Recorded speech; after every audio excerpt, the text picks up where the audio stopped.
साथियों, आज हम जिस मूवी को एक्सप्लेन करने जा रहे हैं उस मूवी का नाम है द मेग। रिसर्च एक ऐसा शब्द जिसे बड़ी बड़ी कंपनियां किसी भी हालत में करना चाहती है। क्या हो अगर हम नेचर से कुछ ज्यादा ही खिलवाड़ करें तो पानी के अंदर, समंदर के नीचे, सबसे गहरे पॉइंट के नीचे एक अलग ही दुनिया बसती है और वहाँ पर कुछ अलग ही जीव मिलते हैं जो कि आज से लाखों साल पहले गायब हो चुके हैं। तो चलिए जानते हैं ये मूवी शुरुआत से लेकर एंड तक पूरी तरह से सस्पेंस से भरी हुई है कि आने वाला सीन क्या होगा।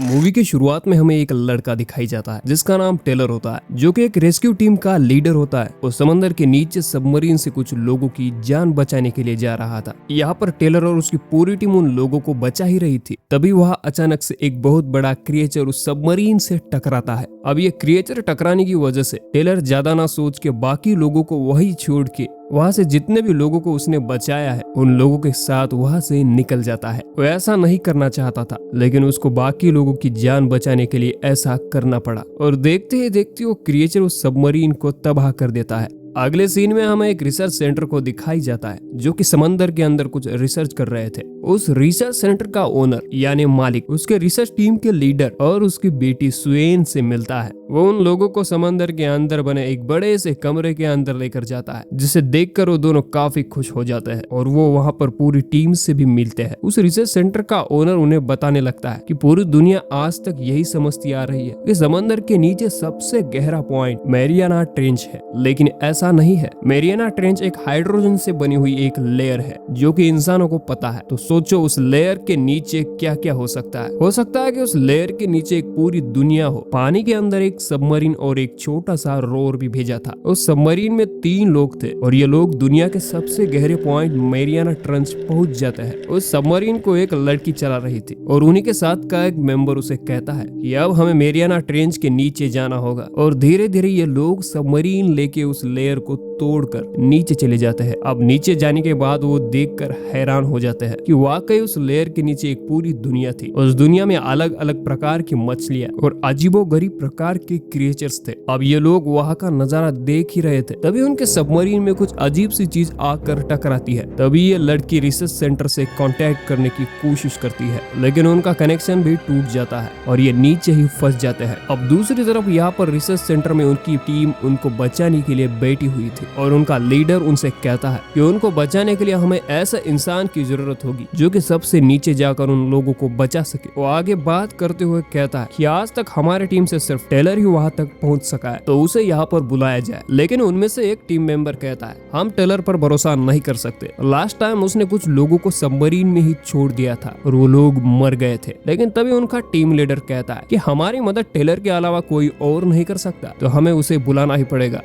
अब दूसरी तरफ हमें थाईलैंड का सीन दिखाई जाता है कि टेलर को उस हादसे की वजह से टीम से निकाल दिया था और अपना बीता हुआ वक्त वो थाईलैंड में ही बिता रहा था। अब यहाँ पर उस रिसर्च सेंटर का लीडर और ओनर दोनों भी उसे वापस लाने के लिए थाईलैंड जाते हैं और उससे मिलते हैं। उसे वो कहते हैं कि हमें तुम्हारे रिसर्च सेंटर में बहुत जरूरत है और टेलर भी मना कर देता है। वो लीडर टेलर को नीचे फंसे हुए टीम मेंबर्स की ऑडियो सुनाता है और वो आने के लिए तैयार हो जाता है। अब दूसरी तरफ हम देखते हैं कि उस लीडर की बेटी सुएन को टेलर पर बिल्कुल भी भरोसा नहीं होता और वो अकेले अपने सबमरीन को लेकर उन लोगों को बचाने के लिए निकल पड़ती है। अब ये लोग भी टायलर को लेकर रिसर्च सेंटर पर आ जाते हैं और उस लीडर को पता चलता है कि उसकी बेटी अकेले ही सबमरीन लेकर उन लोगों को बचाने के लिए गई है। अब टेलर को भी एक बढ़िया से सबमरीन दी जाती है और जब वो सबमरीन के अंदर जाता तो उसे सुएन की बेटी उस सबमरीन में बैठी हुई दिखाई देती है। वो उसे कहती है कि प्लीज मेरी मॉम को अच्छे से बचा कर लेकर आना। तो टेलर भी उसे प्रॉमिस करता है कि वो उसकी मॉम को बचा कर लेकर आएगा और वो बच्ची भी बाहर निकल जाती है और टेलर भी समंदर के अंदर निकल पड़ता है। अब यहाँ पर दूसरी तरफ सुएन भी उन लोगों के पास नीचे पहुंच चुकी थी। अब एक ऑक्टोपस उसके सबमरीन से चिपक जाता है और वो ऑक्टोपस सबमरीन को दबोच रहा था, जिसकी वजह से सुएन बुरी तरह से डर जाती है। अब एक शार्क उस ऑक्टोपस पर अटैक कर देती है, जिसकी वजह से वो उस सबमरीन को छोड़ देता है।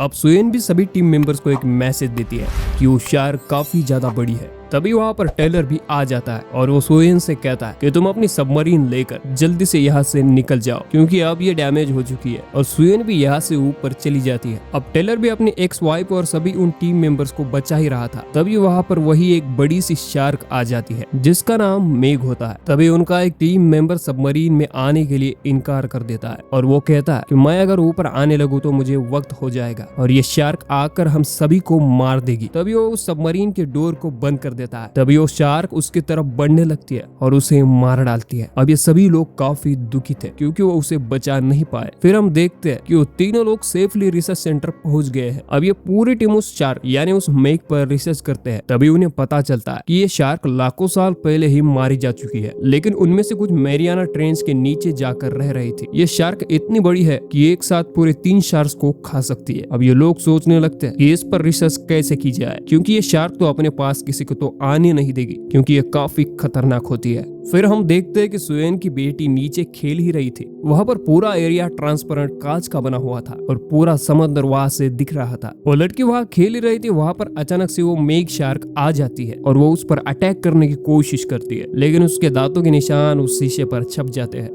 पर वो शार्क सुएन की बेटी को कुछ नहीं कर सकती और सभी लोग उस बच्ची की आवाज सुनकर नीचे आते हैं। तभी वहाँ पर छोटी शार्क भी आ जाती है। सभी लोगों को लगता है कि छोटी शार्क को देखकर ही सुएन की बेटी काफी डर गई है, लेकिन तभी वो मेग शार्क भी आ जाती है और उस छोटी सी शार्क को मार कर खा लेती है। अब मैरियाना ट्रेंच की लेयर ओपन हो चुकी थी तो बड़ी शार्क ऊपर आ चुकी थी। अब इन लोगों को डर था कि ये शार्क समंदर के आसपास के लोगों को और उनको कहीं मार ना दे। अब इन लोगों को न्यूज मिलती है यहाँ से कुछ किलोमीटर दूर एक छोटी सी शिप यानी जहाज पर अटैक हुआ है। ये सब लोग वहाँ पर जाकर देखते हैं कि उस बड़ी सी शार्क ने 3 से 4 बोट्स पर अटैक कर दिया है। रिसर्च सेंटर का लीडर कहता है हमें जल्द से कुछ ना कुछ करना होगा वरना ये हमें भी मार देगी। अब ये लोग आपस में तय करते हैं कि उस शार्क को बेहोश करके एक केज में बंद कर दिया जाए, लेकिन टेलर कहता है वो बहुत बड़ी शार्क है, वो किसी के भी काबू में नहीं आएगी और उसके आसपास भी हम नहीं जा सकते, तो क्यों ना हम उस पर जीपीएस ट्रैकर लगा दे जिसकी वजह से हमें उसे ढूंढने में काफी मदद मिलेगी। और ये लोग उसे कहता है कि ट्रैकर लगाने के लिए हमें उसके काफी करीब जाना होगा और उसके इतने करीब कौन जाएगा, और टेलर ही उस चीज के लिए तैयार हो जाता है। तभी उसे ट्रैकर की गन दी जाती है। उस गन से उस मेग पर शूट करना था। अब टेलर उस शार्क के करीब जा ही रहा था, मेग वहाँ से गायब हो जाती है। अब कुछ देर बाद टेलर को शार्क के फिन्स नजर आते हैं और टेलर उस पर किसी तरह शूट कर देता है और सक्सेसफुली वो ट्रैकर उस पर लगा देता है। अब टेलर को वापस शिप में आना था तो टेलर को एक रस्सी की मदद से शिप की ओर खींचा जाता है जिसकी वजह से पानी में हलचल होती है और पानी में हलचल होने की वजह से शार्क टेलर की तरफ आने लगती है। अब ये शार्क टेलर को खाने ही वाली थी। तभी उसके टीम मेंबर्स उसको किसी तरह शिप पर खींच लेते हैं। अब ये लोग सोचते हैं कि जल्द से जल्द उस शार्क को किसी तरह बेहोश करना होगा,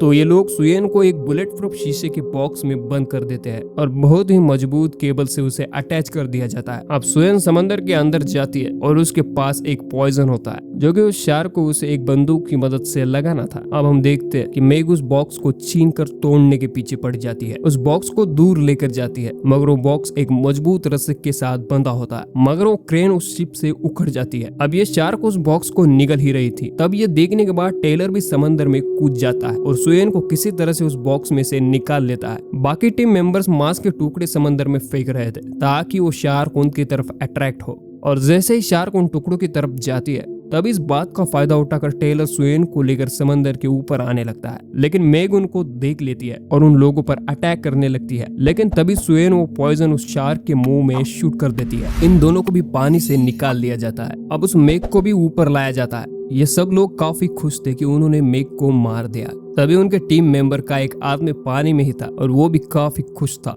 तभी एक बहुत बड़ी शार्क वहां पर आती है और उस आदमी को और उस मरी हुई शार्क को भी खा जाती है। जैसे ही उस मरी हुई शार्क को वो खाने आ जाती है जिसकी वजह से वो शिप पानी में पलटकर डूब जाती है। अब ये सभी लोग किसी तरह उसी पलटे हुए शिप पर इकट्ठा होते हैं।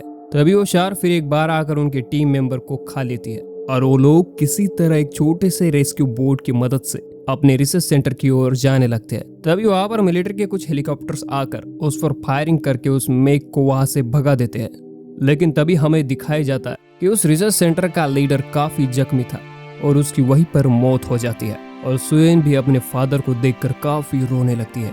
अब ये लोग रिसर्च सेंटर वापस आ जाते हैं और वहाँ का ओनर एक मीटिंग तय करता है। वो उन सबको वहाँ पर बुलाकर कहता है कि मैंने चाइनीज आर्मी को इस शार्क के बारे में सब कुछ बता दिया है, जो आकर उस मेघ यानी शार्क को मार देंगे।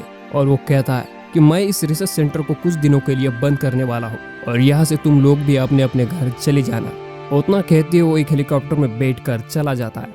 अब उस हेलीकॉप्टर में बैठने के बाद उसने खुद कुछ बेहतरीन बॉम्ब्स की तैयारी कर ली थी और वो खुद उस शार्क को मारने वाला था। अब वो लोग उस शार्क तक पहुंच जाते हैं और उस पर बड़े बड़े बॉम्ब्स फेंकने लगते हैं। अब बहुत बड़े एक्सप्लोजन करने के बाद उस शार्क को वो मार देते हैं और वो उस शार्क के कुछ छोटे छोटे टुकड़े पानी में तैरने लगते हैं। और ये ओनर काफी खुश था कि उसने उस शार्क को मार दिया। और वो ओनर उसके एक एम्प्लॉय को कहता है कि उस शार्क के 2 दांत लेकर आओ। उस शार्क के पास जाने के बाद उनको पता चलता है कि ये तो शार्क नहीं है, ये एक बहुत बड़ी व्हेल मछली है। अब वो लोग वहाँ से भागने लगते हैं और उस कंपनी का ओनर बोट से पानी में गिर जाता है और वो बोट उसे वही छोड़कर निकल जाती है। वो खुद की जान बचाने के लिए उसी मरी हुई व्हेल पर आ जाता है, लेकिन वो मेघ वहाँ पर आकर उससे भी खा लेती है। अब दूसरी तरफ रेस्क्यू टीम को पता चलता है कि वो ओनर झूठ बोल रहा था कि उसने चाइनीज आर्मी को उस शार्क के बारे में बता दिया है। अब टेलर उन लोगों से कहता है कि किसी तरह हमें ही उस मेघ को मारना होगा, वरना वो किसी को भी नहीं छोड़ेगी। हमें दूसरी तरफ एक बीच को दिखाई जाता है, वहाँ पर कई सारे लोग वैकेशंस मनाने के लिए आए होते हैं। अब उनकी पूरी टीम को भी पता चलता है कि वो शार्क भी उन लोगों के आसपास ही है। वो लोग आपस में सोचने लगते हैं कि इतने सारे लोग देखकर वो शार्क उन पर जरूर अटैक करेगी। वो लोग तय करते हैं कि उनकी पूरी टीम को लेकर वहाँ पर उन लोगों को बचाने के लिए जाएंगे, लेकिन उन लोगों से पहले वो मेघ ही वहाँ पर पहुंच जाती है और उन लोगों को खाने लगती है। लेकिन तभी टेलर अपनी एक बड़ी सी बोट लेकर पूरी टीम के साथ वहाँ पर पहुंच जाता है। तभी सुएन उनसे कहती है कि व्हेल मछली के साउंड से वो हमारे तरफ अट्रैक्ट होगी और वो उन लोगों से हमारी तरफ खींची चली आएंगी। तभी सुएन व्हेल मछली के रिकॉर्डेड साउंड को समंदर के नीचे ऑन कर देती है, जिसकी वजह से वो शार्क उस आवाज की ओर आने लगती है। अब दूसरी तरफ टेलर और सुएन समंदर के नीचे उस मेघ का इंतजार कर रहे थे कि कब वो शार्क वहां पर आए। अब शार्क उन लोगों के थोड़ा करीब आ ही रही थी, तभी वो लोग अपने सबमरीन से उनसे थोड़ा दूर लेकर जाने लगते हैं। अब टेलर की सबमरीन में एक रॉकेट लॉन्चर भी था, जिसकी मदद से वो शार्क को मार सके। अब मेघ भी टेलर के पीछे ही पड़ जाती है और टेलर की सबमरीन एक बड़े से पत्थर से टकराने की वजह से उसके रॉकेट लॉन्चर में खराबी आ जाती है।